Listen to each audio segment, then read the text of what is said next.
ကောင်လေးရဲ့လက်သေးတွေကညာတိုင်းရှိလာတတ်ပြီးဘလောက်ပဲညံ့ညံ့နောက်နေဆိုရင်အရှိကြီးပြန်ဖြစ်နေပြန်တယ်ဒီကိစ္စကိုဘယ်သူမှမသိအောင်လို့ညှက်ထားတဲ့လက်သေးတွေကိုမှုန့်ဖြစ်အောင်အမြဲထောင်ပြီးသူ့ရဲ့ပစုံကန်နဲ့ထည့်လိုက်တယ်နောက်နေ့မှာတော့ပစုံတွေအားလုံးက9ကီလိုလောက်ကြီးသွားတာကိုတွေ့လိုက်ရတယ်သူ့ရဲ့လက်သေးမှုတွေကပစုံတွေကိုဒီလောက်မြင်ကြီးစေမှန်းအဲ့ဒီတော့မှသူသဘောပေါက်သွားတယ်ဒါပေမဲ့သူကဘသူ့ကိုမှမပြောရဲပဲနေ့တိုင်းပစုံတွေကိုအစာကျွေးတဲ့အခါအဲ့ဒီအစွမ်းကိုတိတ်ဆိတ်သုံးခဲ့တယ်။ဒီနှစ်အတွင်းမှာပဲယွမ်30လောက်အသားတင်ရက်ခဲ့ပေမဲ့ဒီမြတ်ဆုံးတွေကကြားပွဲစားတွေကိုမကြေမနက်ဖြစ်စေခဲ့တယ်။ပစုံတွေရောင်းတော့မဲ့အချိန်မှာပွဲစားက1ကီလိုကို24ယွမ်ကနေ12ယွမ်ထိဈေးနှိမ်လိုက်တယ်။ဒီလိုဈေးနှိမ်လိုက်တာကသူ့ကိုအလားကအလောက်ခိုင်းတယ်လို့ဖြစ်သွားတယ်လို့ကောင်းလေးကဒေါသတကြီးပြန်ပြောတယ်။မင်းလိုရွာကလာတဲ့လူငယ်လေးတယောက်မှာရောင်းဖို့ဈေးကွက်မရှိဘူးဆိုတာတေချာတယ်လို့ပွဲစားကလောင်ပြောင်တယ်။ပစုံတွေရောင်းချင်ရင်သူ့ကိုအားကိုးရမှာဖြစ်ပြီးမဟုတ်ရင်ပစုံတွေအကုန်ပုတ်သွားလိမ့်မယ်လို့ပွဲစားကဆက်ပြောတယ်။မရောင်းရင်လည်းရတယ်မနှက်ဖြန်ငါကားတွေတစ်စီးမှလာမှာမဟုတ်ဘူးလို့သူကချင်းချောက်တယ်။ပစုံတွေကကြာကြာထားလို့မရပဲအရေးတွေးကြသွားရင်6ယွမ်နဲ့တောင်ဘယ်သူမှဝယ်မှာမဟုတ်ဘူးလို့ပွဲစားကရှင်းပြတယ်။ပွဲစားပြောတာမှန်တယ်ပစုံရှင်တွေကအချင်းကြာတာနဲ့အမျှအရေးတွေးကြသွားနိုင်လို့ဈေးနှိမ်ခံရရင်တော့လက်ခံဖို့ကောင်းလေးကတွေးလိုက်တယ်။ဒါပေမဲ့သူမသိတာတစ်ခုကကောင်းလေးဟာပစုံမွေးမြူရေးလုပ်ငန်းမှာ3နှစ်လောက်အတွေ့အကြုံရှိခဲ့ပြီးသားဆိုတာပဲ။ဒီလိုမျိုးဈေးနှိမ်ခံရတဲ့သူတွေအများကြီးကိုသူမြင်ဘူးခဲ့ပြီးတချို့ဆိုရင်ရောင်းမရလို့အကုန်ဆုံးရှုံးသွားတာကိုတောင်တွေ့ခဲ့ရတယ်။ဒါကြောင့်သူကမွေးမြူရေးလုပ်ငန်းကိုအဆက်ကနေပြန်လုပ်ခဲ့ရမယ်ဈေးကွက်ကိုတော့လူတစ်ယောက်တည်းပေါ်ဘယ်တော့မှအားမကိုတော့ဘူးလို့ဆုံးဖြတ်ခဲ့တယ်။လွန်ခဲ့တဲ့လဝက်လောက်ကသူကိုယ်တိုင်ပစုံတွေကိုယူပြီးမြို့ကအကြီးဆုံးပင်လယ်စာဈေးကွက်ရဲ့ဝယ်ယူရေးမန်နေဂျာစီကိုတွားပြခဲ့တယ်။မန်နေဂျာကပစုံတွေနဲ့စစ်ဆေးချက်မှတ်တမ်းတွေကိုကြည့်ပြီးသဘောကျသွားလို့သူ့ရဲ့ကပြားကိုပေးခဲ့တယ်။ဒါပေမဲ့ကောင်းလေးကချက်ချင်းသဘောမတူပဲကပြားကိုအဆွဲထဲမှာပဲတင်ထားခဲ့တယ်။စစ်ဆေးချက်မှတ်တမ်းကိုလည်း3ဆောင်ကော်ပီကူးထားပြီးအေးကန်ကားတွေကိုလည်းကြိုပြီးနားထားခဲ့တယ်။မနက်ဖြန်မိုးမလင်းခင်အကြောင်းပြန်မယ်လို့ပွဲစားကိုပြောလိုက်ပြီးကပြားတွေကနံပါတ်ကိုဆက်လိုက်တယ်။ခင်ဗျားကဒေတာခံပွဲစားနဲ့အဆင်မပြေလို့လားလို့မန်နေဂျာကမေးတဲ့အခါဈေးတစ်ဝက်လောက်နှိမ်ခံရတယ်လို့ကောင်းလေးကဖြေတယ်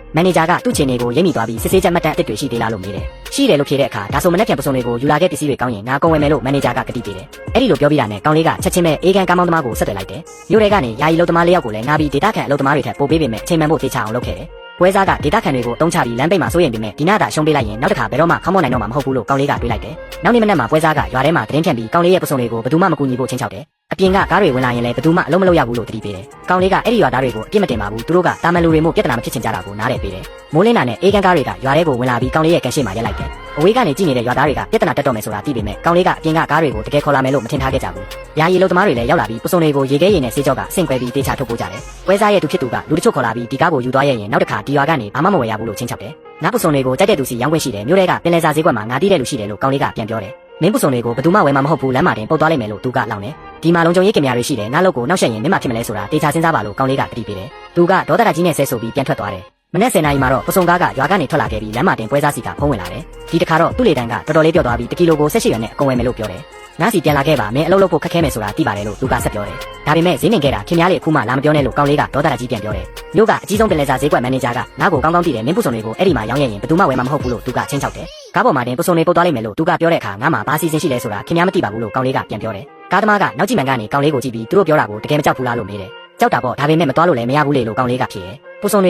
ေကကောင်းနေတာပဲသူတို့ကလှည့်စားဖို့စူးစမ်းနေတာပါလို့ဆက်ပြောတယ်။နေ့လယ်တနာရီမှာကားကမြို့ထဲကပင်လယ်စာဈေးကွက်ကိုရောက်သွားပြီးမန်နေဂျာကအောက်ဆင်းလာကပစုံတွေကိုစစ်ဆေးတယ်။ပစုံတွေကိုကြည့်ပြီးစစ်ဆေးချက်မှတ်တမ်းကိုပါတေချာဖတ်ပြီးတဲ့နောက်ပစ္စည်းတွေကထင်ထားတာထက်ပိုကောင်းတယ်လို့မန်နေဂျာကပြောတယ်။အဲ့ဒီအချိန်မှာဈေးကွက်မန်နေဂျာရောက်လာပြီးမန်နေဂျာကိုဘေးခေါ်သွားကတိုးတိုးတိတ်တိတ်စကားပြောကြတယ်။နာမကြားရပေမဲ့ပွဲစားကဖုံးဆက်ပြီးနောက်ဆက်နေတာကိုသဘောပေါက်လိုက်တယ်။မန်နေဂျာကငါ့စီကိုပြန်လာပြီးအာနာဘာနာနဲ့မျက်နှာပြက်နေတယ်။မင်းရဲ့ပစုံတွေကအရေးတွေးကောင်းပေမဲ့တချို့ကိစ္စတွေကြောင့်ဝယ်လို့မရတော့ဘူးလို့သူကပြောတယ်။မင်းကတရားဝင်ဈေးကွက်ကမဟုတ်ဘူးဆိုတဲ့ကံကြားချက်ရထားလို့ငါတို့ဒီလိုအနေအမျိုးမယူရဲဘူးလို့ဆက်ပြောတယ်။တခြားမွေးမြူရေးသမားတွေဆိုရင်ဒီစကားကိုကြားတာနဲ့လန့်သွားလိမ့်မယ်။ဒါပေမဲ့ငါကပွဲစားဒီလိုလုပ်မယ်ဆိုတာကိုကြိုသိထားလို့ဘာမှမတောင်းဆိုသလိုပြဿနာလည်းမရှာဘူး။ဒီဈေးကွက်မှာတတိယအဖွဲ့အစည်းစစ်ဆေးဌာနရှိလားလို့ငါကမေးလိုက်တယ်။မန်နေဂျာကအန်အောသွားပြီးဝင်ပေါက်မှာအញ្ញံစစ်ဆေးရေးကိစ္စရှိတယ်လို့ပြန်ဖြေတယ်။အဲ့ဒီမှာစစ်ဆေးမယ်ပြဿနာမရှိရင်အဖြေကတက်တည်ပြလိုက်မယ်လို့ငါကပြောတယ်။စစ်ဆေးလို့ပြဿနာမရှိရင်ပစုံတချို့ကိုပြုတ်ပြီးအရသာခံကြည့်မယ်အရသာကောင်းမကောင်းကလိမ့်လို့မရဘူးလို့ဆက်ပြောတယ်။မန်နေဂျာကသဘောတူလိုက်ပြီးမိနစ်20လောက်ကြာမှာတော့စစ်ဆေးရေးကိစ္စမှာငါရက်နေခဲ့တယ်။လက်တွေကလည်းချွေးတွေပြန်နေပြီးစစ်ဆေးတာကိုကြောက်တာမဟုတ်ပဲအဖြေကောင်းပေမဲ့မဝယ်မှာကိုစိုးရိမ်နေတာပါ။အဖြေထွက်လာတော့အားလုံးကတတ်မှတ်ချက်နဲ့ကိုက်ညီနေလို့မန်နေဂျာကတပြင်းချလိုက်တယ်။ဝယ်ယူရေးဌာနကိုပြန်ရောက်တော့သူကပစုံတချို့ကိုချက်ချင်းတွတ်ခိုင်းလိုက်တယ်။ပစုံတွေကျက်သွားတာနဲ့အနက်မွေးမွေးလေးထွက်လာပြီးမန်နေဂျာကတကောင်ကိုအခွန်ခွာလိုက်တယ်။အသားကကြစ်လစ်ပြီးစားလို့ကောင်းတဲ့အပြင်ဘာမြင်နဲ့မှမရဘူးလို့သူကမှတ်ချက်ပေးတယ်။ဝယ်ယူရေးမှုကအဆက်ကမျက်မှောင်ကျုံနေပေမဲ့ညီးကြည့်ပြီးတာနဲ့သူ့မျက်နှာပြောင်းသွားတယ်။ဒီပစုံတွေကတကယ်ကောင်းတယ်ငါကုန်ဝယ်မယ်လို့သူကပြောတယ်။ဒုတိယအကြိမ်စစ်ဆေးချက်အဖြစ်နဲ့3လစာမွေးမြူရေးမှတ်တမ်းတွေကိုပါငါထုတ်ပြလိုက်တယ်။ငါကယာယီလုံသမားမဟုတ်ဘူးပစုံတုတ်တိုင်းမှာစစ်ဆေးချက်မှတ်တမ်းပါတယ်လို့ငါကရှင်းပြတယ်။နေ့စဉ်ပြုစုဆောင်ရှောက်မှုတွေကိုလည်းခြေရာခံလို့ရပြီးအရေးသွေးမပြည့်မီရင်ပြန်ပို့လို့ရတယ်လို့ဆက်ပြောတယ်။ဆုံးရှုံးမှုအလုံးကိုငါပဲတာဝန်ယူမယ်လို့လည်းအာမခံလိုက်တယ်။မန်နေဂျာကစစ်ဆေးချက်မှတ်တမ်းတွေကိုကြည့်ပြီးပွဲစားစီကနေဝယ်တဲ့ပစုံတွေကအရေးသွေးမပြည့်မီတာတွေရှိတယ်လို့ပြောတယ်။မင်းရဲ့ပစုံတွေကိုငါတို့အကုန်ဝယ်မယ်1ကီလိုကို26ရန်ပေးမယ်လို့မန်နေဂျာကကလန့်တယ်။ဒီဈေးကပွဲစားပေးရဲ့ဈေးထက်2ရန်တောင်ပိုများနေတယ်။ပိုက်ဆံဝင်လာတဲ့အတီးပေးတယ်မီလာတော့ဖုန်းကိုတေချာကြည့်လိုက်တယ်။ပိုက်ဆံတွေအများကြီးရလို့မဟုတ်ပဲဒီနေ့ကစားပြီးပွဲစားကဒေတာခံမွေးမြူရေးသမားတွေပေါ်ချုပ်ကင်ထားတဲ့ကြိုးကပြတ်သွားပြီဆိုတာကိုသိလိုက်လို့ပဲ။